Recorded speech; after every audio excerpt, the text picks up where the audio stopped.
At 3:14 a.m., my garage was engulfed in flames. By the time I stumbled outside in bare feet, smoke burning my lungs and sweat freezing on my back, everything I'd built for 15 years was already collapsing. My workshop, my tools, my vintage Mustang I restored bolt by bolt after work every night, gone in under 8 minutes. The fire chief called it electrical. My security camera called it arson. Across the street, HOA President Delilah Harrington stood in her robe, arms folded, watching the fire like it was a late-night show. No shock, no panic, just that quiet, satisfied stare. That same afternoon, she walked into a courthouse for her arraignment, confident, smirking, absolutely certain she'd beaten this. The clerk called the case. Delilah looked up at the bench for the first time, and the color drained from her face.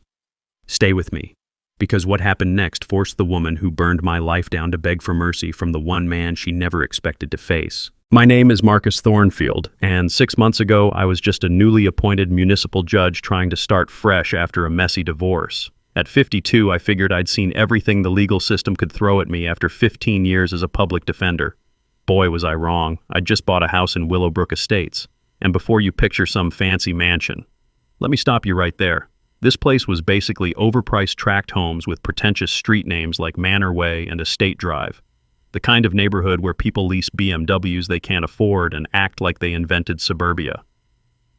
But here's why I chose that particular house. It had this massive garage, perfect for my weekend hobby of restoring classic cars and woodworking. After years of apartment living, the smell of fresh sawdust mixing with autumn leaves as I unloaded my table saw from the moving truck, pure heaven. That peace lasted exactly 3 days. Day 3. I'm setting up my workshop when I hear this particular brand of authority approaching. You know the sound. Click, click, click of acrylic nails on a clipboard, accompanied by a smile sharper than my best chisel set. Welcome to Willowbrook. I'm Delilah Harrington, HOA President. I'm sure you'll want to review our community standards before you settle in. Delilah was 47, a former real estate agent who'd lost her license over what she called misunderstandings, but what sounded more like fraud to my trained ear. She handed me a 47-page document with sections highlighted in yellow like a law student's textbook. Particularly pages 23 through 31 regarding garage usage, noise ordinances, and appropriate vehicles for display. That metallic snap of her phone camera became the soundtrack to my introduction to Willowbrook.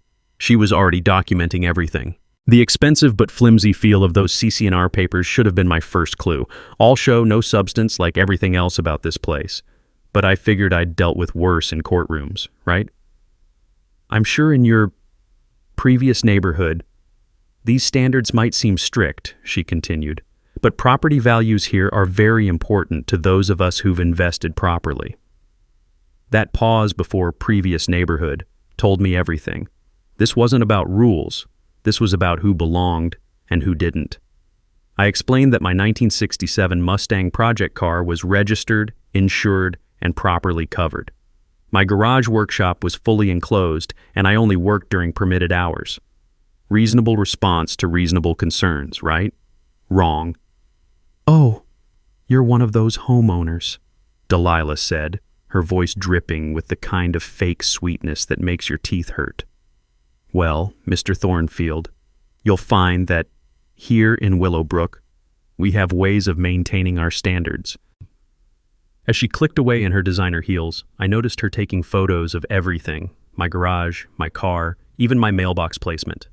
The way she handled that phone, documenting every angle like she was building a case, should have set off every alarm bell in my legal training. But you know what? After 15 years of defending people against actual criminals, I figured I could handle one suburban wannabe dictator with a clipboard and an attitude problem. Looking back, that overconfidence was my first mistake. Because Delilah Harrington wasn't just your average power-drunk HOA president. She was something much more dangerous. A petty tyrant with just enough intelligence to be creative and just enough desperation to be reckless.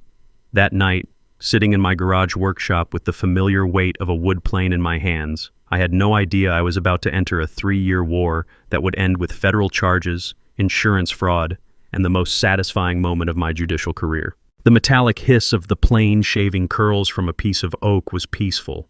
Too peaceful. because Delilah was already planning her first move. 2 weeks later, the harassment began with surgical precision. Violation letter number 1 arrived on expensive letterhead that screamed, "I'm important." Unauthorized storage of non-street legal vehicles. The irony? My Mustang was fully registered, insured, and street legal. I could have driven it to their office if I wanted to make a point. But here's what I learned from my public defender days. Bullies bank on you not fighting back. They count on intimidation working better than actual authority. So I responded with documentation. Photos, registration papers, insurance certificates, all time-stamped and organized like I was filing a motion in federal court. Delilah's response wasn't backing down. Oh no, she scheduled a compliance inspection and showed up with backup. Her neighbor Patricia, who looked like she'd rather be anywhere else, and her brother-in-law Randy, who apparently worked in property management. Translation: he was a failed real estate agent just like his sister-in-law. The smell hit you first. Delilah's cheap perfume mixing with Randy's cologne created this assault on your senses that somehow perfectly matched their personalities, like someone had bottled entitlement and desperation in equal parts. They nitpicked everything. The color of my mailbox, it was black. CCNRs said dark colors acceptable. My lawn height, 2.8 inches when they claimed maximum was 2.5. Even the brand of my doormat was apparently non-standard materials.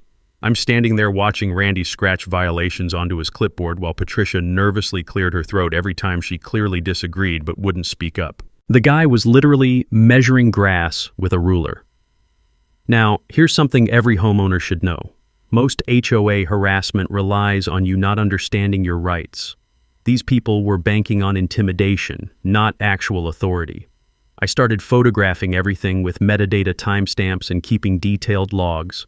Documentation beats desperation every single time. But they were particularly interested in my garage workshop setup. Kept asking about fire safety compliance and electrical modifications like they were building inspectors instead of wannabe suburban dictators. 2 weeks later, violation letter number 2. Unauthorized structural modifications to the garage.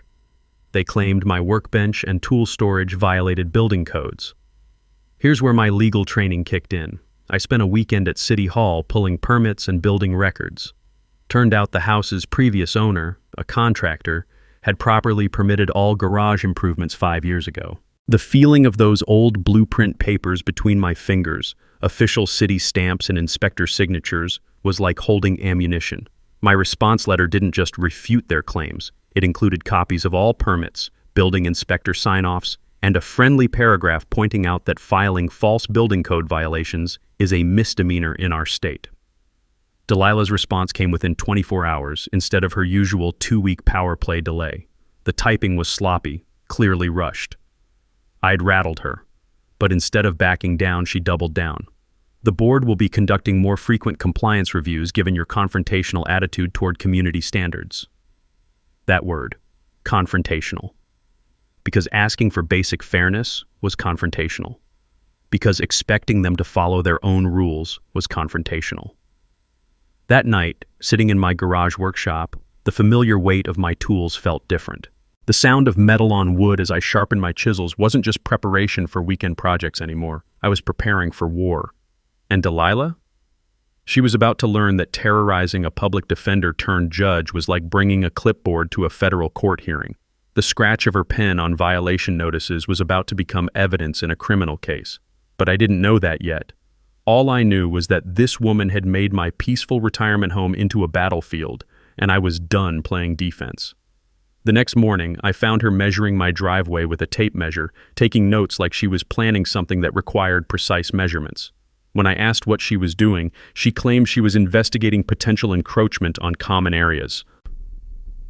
The careful way she documented every inch of my property, the focus on my garage's proximity to the property line, the way she kept glancing at the main electrical panel, it all suggested she wasn't planning another lawsuit.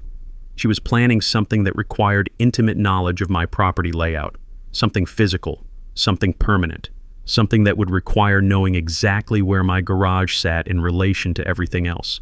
The metallic snap of her measuring tape retracting echoed in my driveway like a countdown timer. But a countdown to what? Months 3 and 4 was when Delilah stopped pretending this was about community standards. Her new tactic? filing noise complaints with the city about my weekend woodworking. She claimed I was violating noise ordinances, even though I only worked from 10 a.m. to 4 p.m. on Saturdays, the exact same hours when leaf blowers, lawnmowers, and pool parties happened throughout the neighborhood with zero complaints. Officer Rodriguez showed up looking apologetic. "Look, Judge, Mr. Thornfield, I have to respond to complaints, but..." He gestured at my clearly compliant setup, the posted hours, his sound meter reading well below ordinance limits. "Between you and me," Rodriguez said quietly, "repeated false noise complaints can result in fines for the complainant. Just saying, if someone were to document a pattern of harassment..." That was legal trick number 2 handed to me on a silver platter. False police reports are serious business. But Delilah escalated to psychological warfare. She started photographing my property daily, always from public areas, always technically legal, always creepy as hell. The click of her phone camera became the soundtrack to my morning coffee. 14 times in 1 week, according to the security camera system I'd installed. Here's where things got interesting. During a neighborhood barbecue at Patricia's house, I overheard Delilah's real motivation through an open window, the smell of charcoal and lighter fluid mixed with the bitter taste of realization as I heard her say, "People like him think they can just move into our neighborhood and change things. His kind doesn't understand property values. Not homeowners like him, not new residents like him, his kind." Patricia found me after the barbecue, her conscience finally getting the better of her fear. "She's not like this with everyone. The Johnsons converted their garage to a game room without permits, and she called it creative use of space." I went home and did research. White families got friendly reminders about violations. Everyone else got formal violation notices and legal threats. The pattern was clear as day once you knew to look for it. Violation. Letter number 3 arrived like clockwork. Excessive vehicle maintenance activities. Apparently, working on my own car in my own garage violated some obscure clause about commercial activities. Now this is where 15 years of legal training came in handy. I recognized the language immediately. It was copied from a completely different type of HOA in a commercial district 3 states away. Delilah had literally plagiarized the wrong regulations from a random internet search. The smooth, expensive feel of my own legal letterhead as I crafted a response was pure satisfaction. I didn't just refute her claims. I dissected them with surgical precision, pointing out the misapplied statutes and potential liability for harassment. Her response arrived handwritten instead of typed, full of obvious emotional language. "Mr. Thornfield clearly thinks his legal background makes him above community standards." Bingo. She knew I was a judge. This wasn't random harassment anymore. She was specifically targeting me because of my profession. That changed everything from a legal standpoint, adding potential civil rights violations to her growing list of problems. The next morning, all 4 of my car tires were flat. Perfectly legal vandalism. She was standing on public property and could claim she was just checking tire pressure for safety if questioned. But that afternoon, I found her measuring my driveway with a tape measure again, taking detailed notes.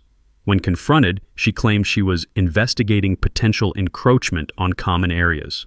The measuring tape was set up for something bigger.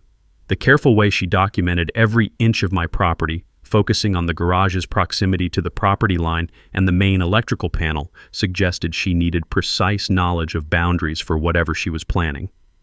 That night, reviewing security footage, I noticed something that made my blood run cold. During her measuring session, Delilah had spent significant time focused on 2 things: the garage's distance from the property line and the location of my main electrical panel. She wasn't planning another lawsuit. She was planning something physical, something that required knowing exactly where my most valuable possessions were located and how to access the electrical systems that powered them. The hiss of air escaping from my tires that morning wasn't just vandalism, it was reconnaissance. She was testing my response time, my security measures, my willingness to escalate to law enforcement. And I was about to give her more escalation than she bargained for. Because the next phase of her harassment campaign was going to involve actual federal crimes, and I was going to document every single second of it. The click of my phone as I started a voice memo outlining my suspicions wasn't just preparation, it was the beginning of her downfall. Months 5 and 6 was when Delilah made her biggest mistake. She tried to outlawyer a lawyer. Her latest letter arrived via certified mail, copied to an attorney. Notice of intent to seek injunctive relief. against my ongoing violations of community standards. Big words, fancy letterhead, legal-sounding threats that would intimidate most homeowners. But here's legal trick number 3. I recognized the attorney's name, Randy Morrison, Esquire. Her brother-in-law, who'd apparently passed the bar on his 3rd try and specialized in property disputes, which was code for small claims court and tenant evictions.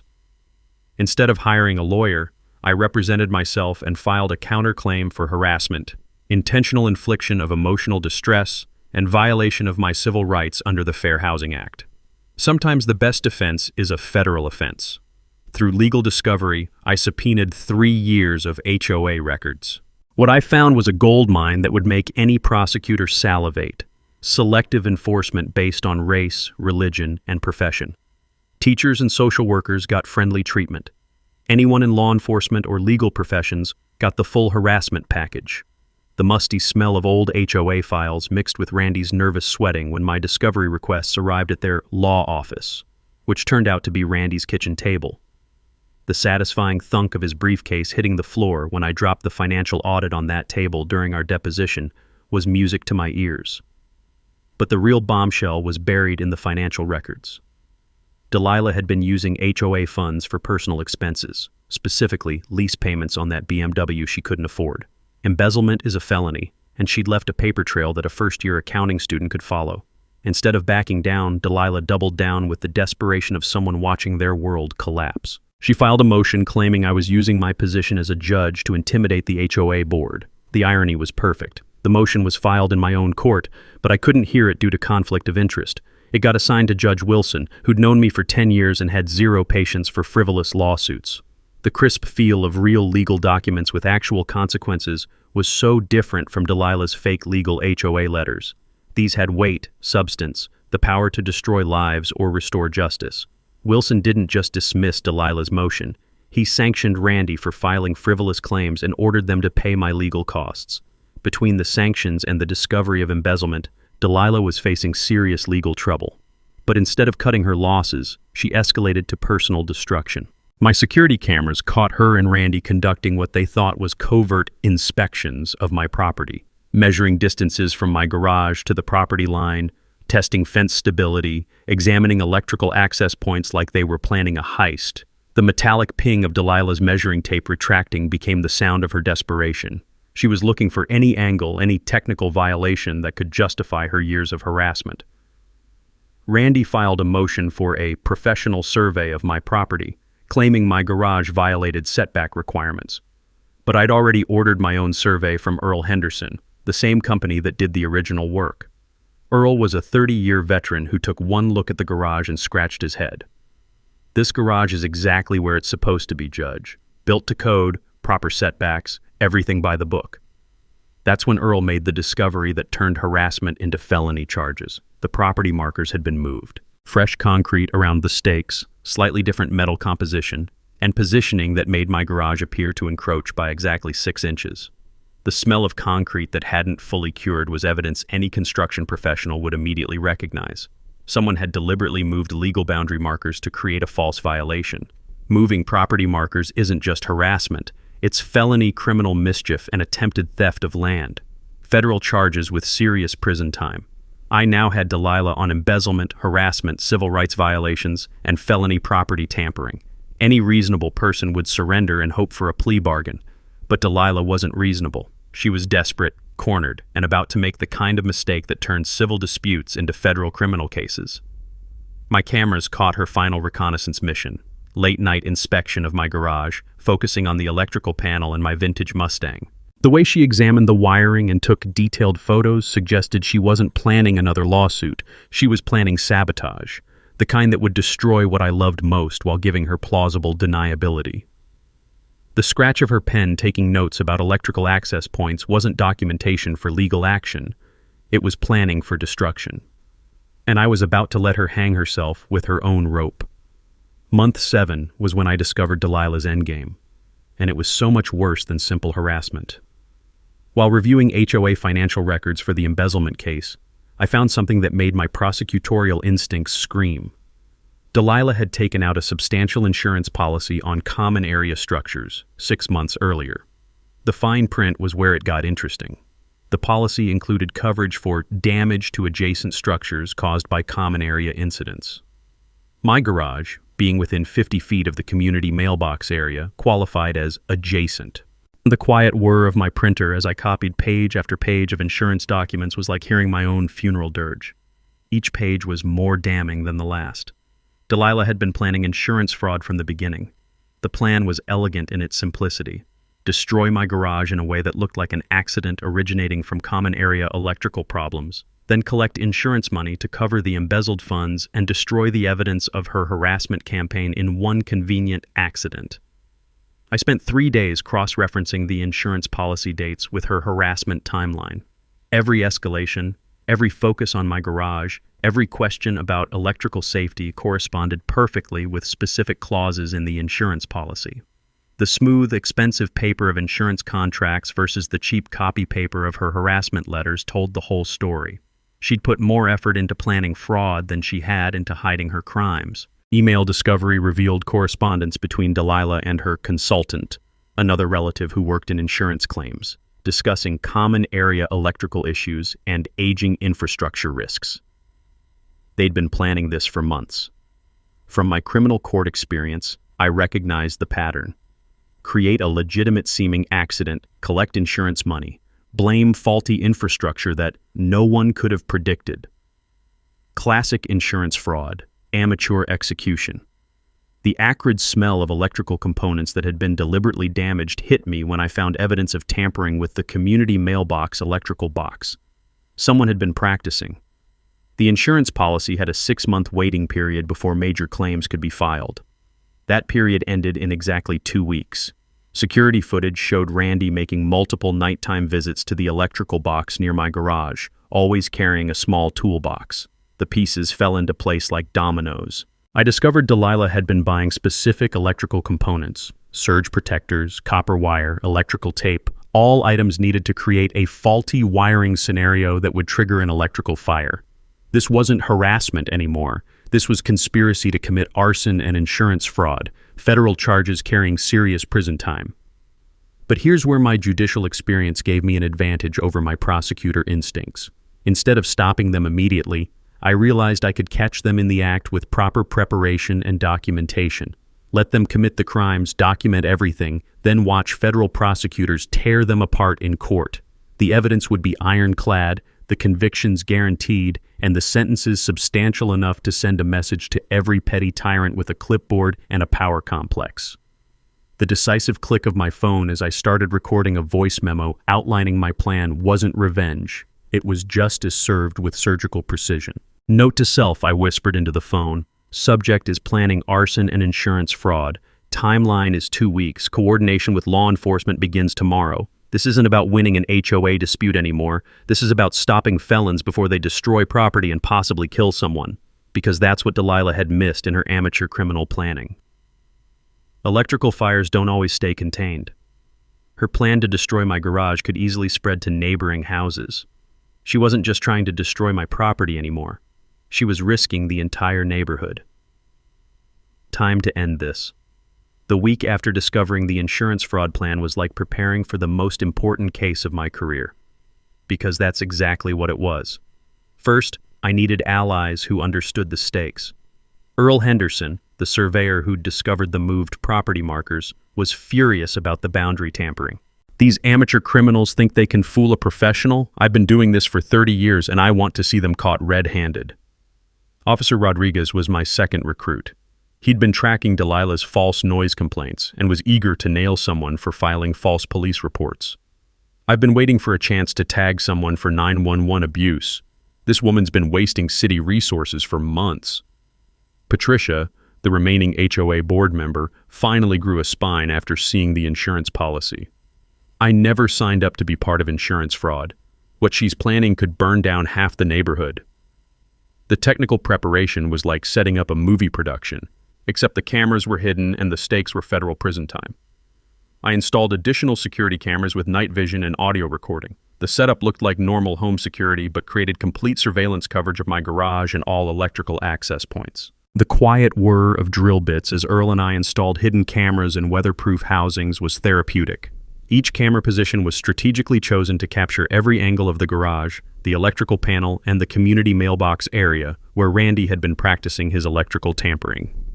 For the legal trap, I filed a motion to dismiss all HOA claims against me, citing evidence of harassment and fraud. This put Delilah on a timeline. She needed to act before the legal case exposed everything and brought federal investigators into the picture. Here's something most people don't know about professional arsonists. They create electrical fires by overloading specific circuits to generate heat buildup in wall spaces, then remove the evidence before fire investigators arrive. The process takes about 45 minutes from setup to flashpoint, giving them time to establish alibis while the evidence literally burns up. The bait was perfect in its simplicity. I made a show of planning a weekend camping trip, loading my truck with gear and telling neighbors I'd be gone for 3 days. The perfect opportunity for Delilah to act without witnesses or immediate discovery. But the smell of gasoline and motor oil as I moved my vintage Mustang to Earl's secure garage was bittersweet. No point letting a classic car burn while catching criminals, but having to hide my most prized possession in my own neighborhood felt like surrendering territory to terrorists. Officer Rodriguez provided me with direct communication to the fire department and criminal investigation unit. Soon as you see them tampering with electrical systems, you call this number. We'll have units staged 2 blocks away, response time under 90 seconds. The weight of high-end recording equipment Earl borrowed from his security-conscious contractor friends felt like holding justice in my hands. These devices could capture usable evidence in complete darkness, with audio clear enough for court testimony. We created a mock scenario of exactly what Delilah was planning, testing where she'd need to access electrical systems, how long installation would take, what evidence she'd try to remove afterward. Every detail mapped and prepared for. Patricia, growing more horrified by her discoveries, reached out anonymously to the insurance company to report suspicious policy behavior by the HOA president. That triggered an internal investigation that would make Delilah's fraud attempt federal the moment she filed a claim. The metallic snap of professional-grade evidence bags as I prepared collection procedures sounded like justice being packaged for delivery. Here's a technical detail every homeowner should know. Deliberate electrical tampering leaves specific signatures that trained investigators can identify immediately. Scorch patterns, wire modification marks, component placement that screams intentional overload versus accidental failure. We were ready to identify and document every piece of evidence. I contacted Sarah Martinez, an investigative journalist at the local paper, giving her background without revealing the active investigation. Just wanted you to know there might be a story developing about HOA corruption and insurance fraud. Might want to keep your schedule flexible this weekend. Legal backup plan included sealed evidence packets prepared for delivery to the State Attorney General's office if anything happened to me. If these people are willing to commit arson, escalation to violence isn't impossible. The sharp smell of new electrical components that I planted as additional evidence would clearly demonstrate deliberate tampering versus normal wear when investigators process the scene. The night before my camping trip, Earl, Rodriguez, and I did final walkthrough. Every camera angle checked, every evidence collection point verified, every communication channel tested. The satisfying click of the final camera housing snapping into place sounded like a trap being set, not revenge, justice served with precision. As I drove away from my fake camping trip, Delilah's bedroom light came on. She'd been watching, waiting for me to leave. The hunt would begin in exactly 18 hours. Friday night, while the neighborhood slept, I was wide awake in Earl's basement workshop monitoring 6 different camera feeds on a laptop setup that would make NSA surveillance teams jealous. The quiet hum of computer fans mixed with distant sounds of neighborhood dogs barking at midnight. The perfect soundtrack for catching federal criminals in the act. 12:47 a.m., Delilah's garage light came on. Security camera caught her loading electrical supplies into a dark backpack. Wire strippers, electrical tape, small cordless drill, surge protector components. She moved with the careful deliberation of someone who'd rehearsed this moment for weeks. Her and Randy conducted a 20-minute safety walk around the neighborhood, checking for lights in windows, cars in driveways, any sign of wakefulness. They were professional enough to be cautious, amateur enough to miss the 6 hidden cameras recording their every move. Enhanced audio picked up Randy's distinctive cologne mixed with Delilah's perfume, an olfactory signature that would be impossible to deny in court testimony. Camera angle 3 captured Randy testing the community electrical box lock with 3 different keys before finding one that worked. Clear evidence of premeditation, prior planning, and breaking and entering community property. The metallic click of the electrical box opening, followed by Randy's whispered, "Got it," provided audio evidence that would make prosecutors salivate. They spent 45 minutes in the electrical box, and the cameras captured Randy installing what appeared to be a modified surge protector designed to create an overload condition. The way he handled the components suggested some knowledge but not expertise. He was following written instructions, not improvising from experience. 2:15 a.m., they packed up and retreated, but the cameras caught something crucial. Delilah dropped a small piece of electrical tape near my garage, physical evidence placing her at the scene with timestamp verification. Saturday morning, I maintained my camping facade with social media posts from Earl's camping location. Actually, photos he'd taken 6 months earlier. Delilah liked one of them within minutes, confirming she was actively monitoring my supposed location. Saturday afternoon, enhanced surveillance picked up Delilah making a phone call from her backyard. "Everything's set for tomorrow night. Make sure you're ready to file first thing Monday morning." I conference called with Rodriguez and fire investigator Captain Morrison, reviewing footage and planning arrest timing. "We need to catch them activating the device, not just installing it," Morrison explained. "Installation could be explained away as maintenance. Activation is attempted arson." The serious click of official evidence documentation sounded like justice being processed through proper channels. Saturday night, Delilah and Randy returned for final preparations. Cameras caught Randy adjusting timing mechanisms on the surge protector, and Delilah placing accelerant-soaked rags in specific locations around my garage. Enhanced footage showed them creating a trail of accelerant designed to ensure maximum damage while making the fire appear to originate from electrical failure. The attention to detail was impressive for amateurs, terrifying for someone whose property was the target. Audio enhancement picked up the distinct smell of lighter fluid as they prepared the accelerant trail, evidence that would demolish any claim of accidental electrical failure. Randy installed a timer device set to activate the electrical overload at exactly 3:30 a.m. Sunday morning, enough time to establish alibis while ensuring maximum damage to my garage and workshop. As they prepared to leave, Delilah made one final phone call to her insurance consultant. "It's done. File the claim Monday at exactly 9 a.m. Remember, it's electrical failure due to aging infrastructure nobody could have predicted." The beep of the call ending was followed by Delilah's satisfied laugh, audio that would haunt her in federal court. Sunday morning, I maintained camping facade while coordinating with law enforcement. Fire trucks were pre-positioned, arrest teams standing by, insurance investigators already aware of the fraud attempt and prepared to document everything. Sunday evening showed normal activity as Delilah and Randy maintained perfect alibis. Dinner with friends, social media posts, creating distance from the pending accident. At 3:25 a.m. Monday morning, cameras captured the exact moment Randy's timer activated. Sparks began in the electrical box, exactly as planned.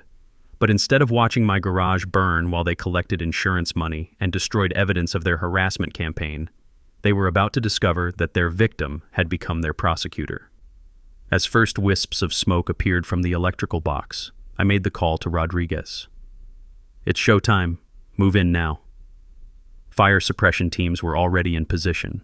Instead of fighting a garage fire, they'd be preserving evidence of attempted arson and insurance fraud. The hunt was over. The arrests were about to begin.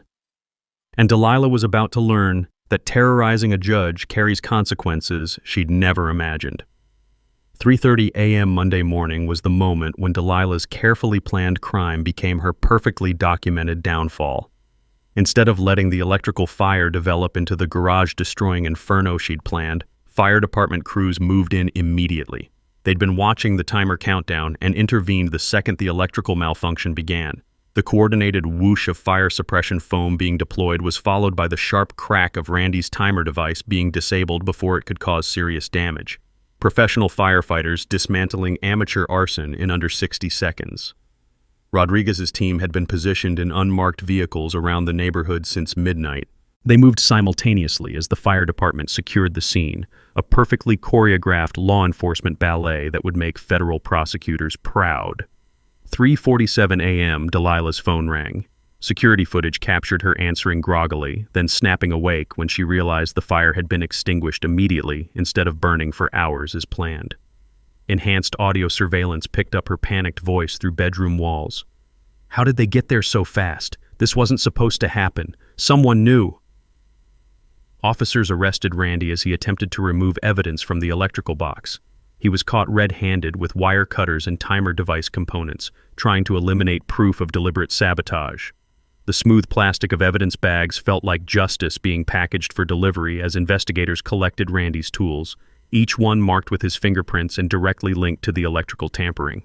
Instead of staying home and acting surprised like any innocent person would, Delilah made her fatal mistake. She drove to the scene to check on the emergency. This placed her at the location during active investigation of attempted arson, destroying any claim of innocence. While she was distracted by Randy's arrest, investigators executed a search warrant on her house. They found insurance consultant instructions, accelerant purchase receipts, timing plans, and electrical component shopping lists. The metallic slam of Delilah's car door echoed through the morning air as she realized she'd driven directly into a federal criminal investigation where she was the primary suspect. Fire investigators documented every piece of evidence: modified electrical components, accelerant trails, Randy's timer device, placement of fire-accelerating materials. The chain of evidence was prosecutorial perfection. Investigators noted the distinctive smell of lighter fluid and electrical burning, creating olfactory evidence that matched surveillance audio recordings and Randy's confession about accelerant placement. Realizing he was facing federal arson charges, Randy immediately attempted to flip on Delilah. "This was all her idea. She said it was just insurance money. Nobody would get hurt. I was just following orders." I arrived at the scene, officially returning from my camping trip just as Delilah was being read her rights. The moment she realized the new municipal judge reviewing her case was her intended victim was captured on multiple body cameras. The sharp intake of breath as recognition dawned on her face, followed by her whispered, "Oh shit," was captured with crystal clarity by officer body cameras.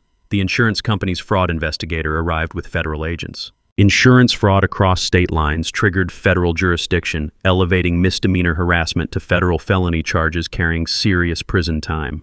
Investigators showed Delilah surveillance footage of her and Randy installing electrical devices, preparing accelerant trails, and coordinating timing with insurance claims. Her face went white as she realized every criminal moment had been recorded in high definition. The weight of federal handcuffs being applied to Delilah's wrists was much heavier than local police restraints, symbolizing the serious federal charges she was facing for conspiracy to commit arson, insurance fraud, mail fraud, and civil rights violations. Sarah Martinez, the investigative journalist, arrived with media response to emergency services.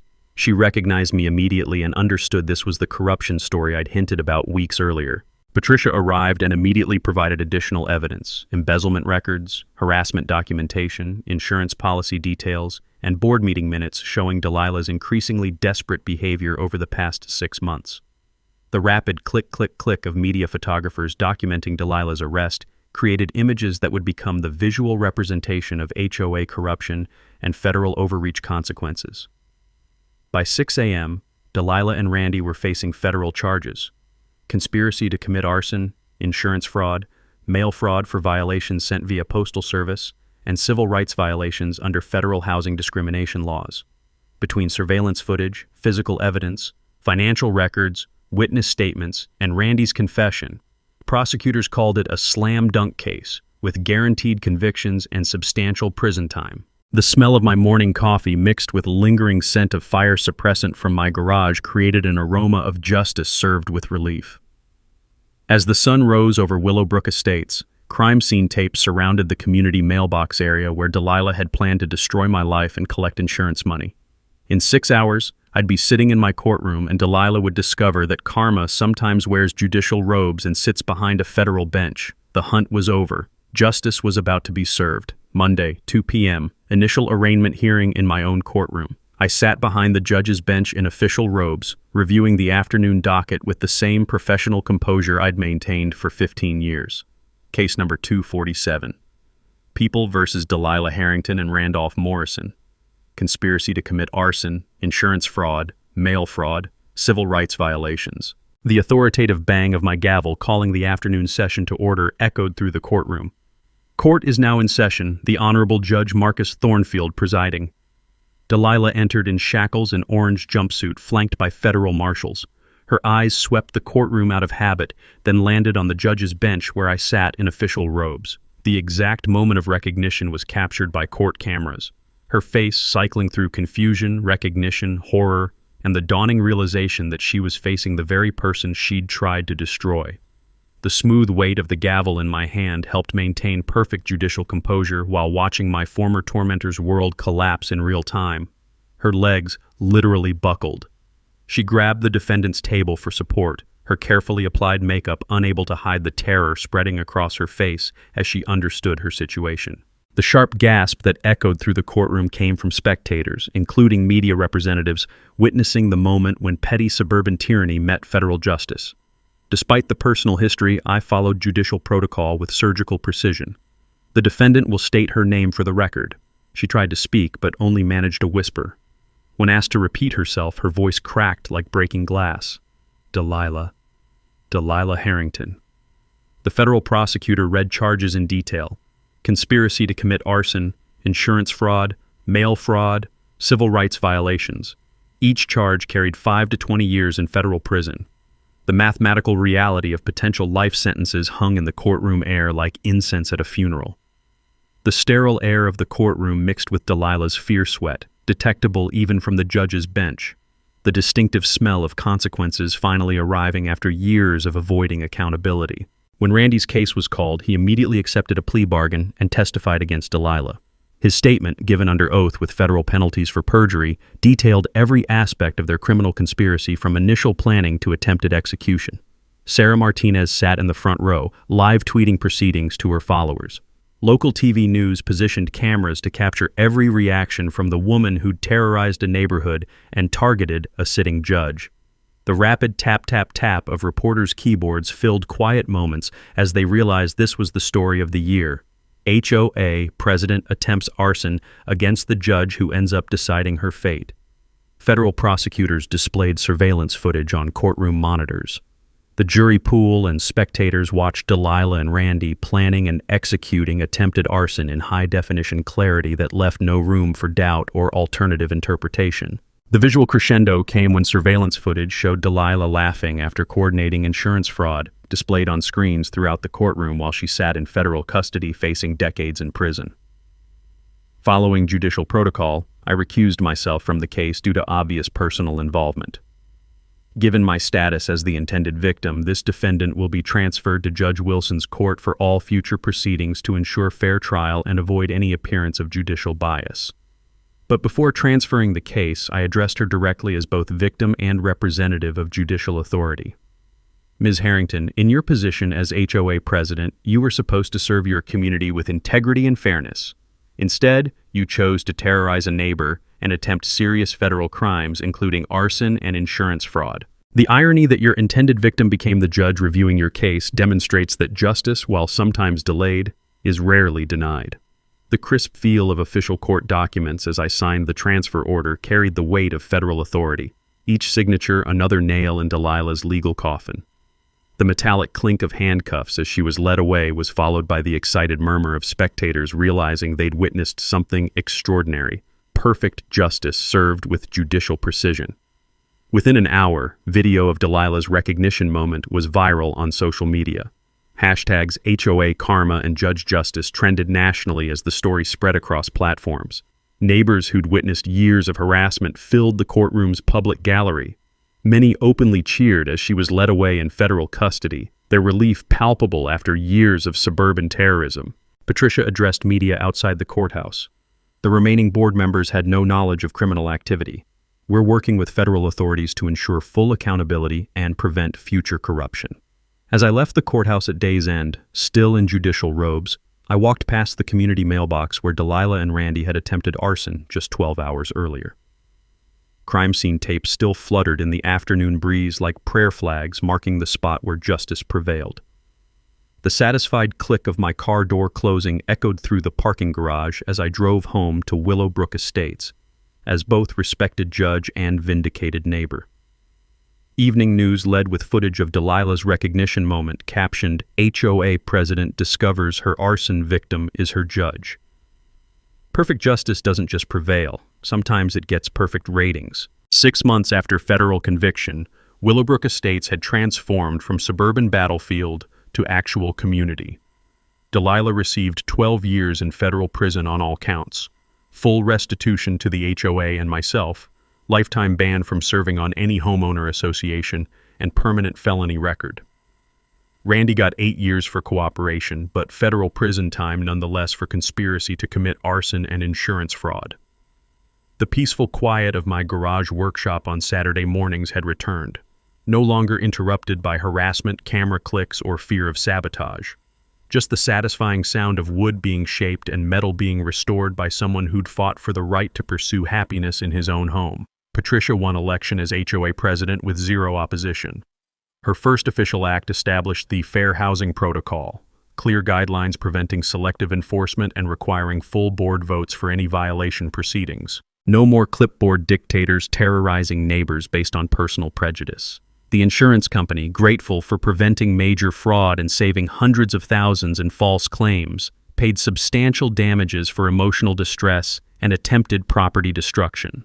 I used every penny for community improvement rather than personal enrichment. The smell of fresh paint and new lumber filled weekend air as my garage became neighborhood headquarters for basic home repair workshops. The same space Delilah tried to destroy now served the community she'd terrorized. I established the Neighborhood Justice Fund using insurance settlement money, a scholarship program providing legal consultation and representation for low-income residents facing HOA harassment or landlord discrimination. Sometimes the best revenge is preventing others from experiencing the same injustice. The smooth wood of handcrafted toys from my workshop filled charity auction tables each December, each piece a testament to skills preserved and shared rather than destroyed by petty tyrants with clipboards and attitudes. Sarah's investigative series on HOA corruption won a state journalism award. Her coverage sparked legislative hearings on HOA accountability, insurance fraud prevention, and civil rights protection in residential communities. Sometimes individual justice creates systemic change. Earl's surveying business exploded after his role in catching property fraud became public knowledge.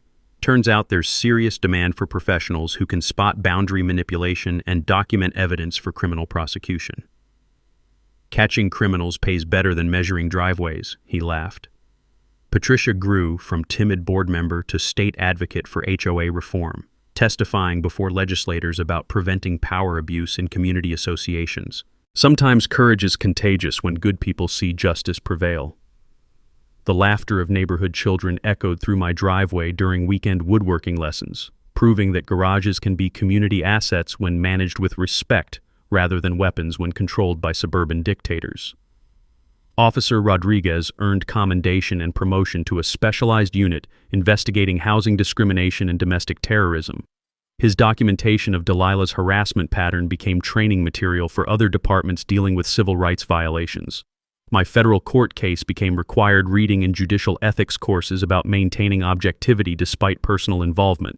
Law schools use the case to teach recusal procedures and judicial integrity under pressure. Willowbrook Estates held its first annual Neighborhood Unity Festival in my backyard, featuring my fully restored vintage Mustang as centerpiece display. The same car Delilah had tried to burn became symbol of community resilience and individual determination.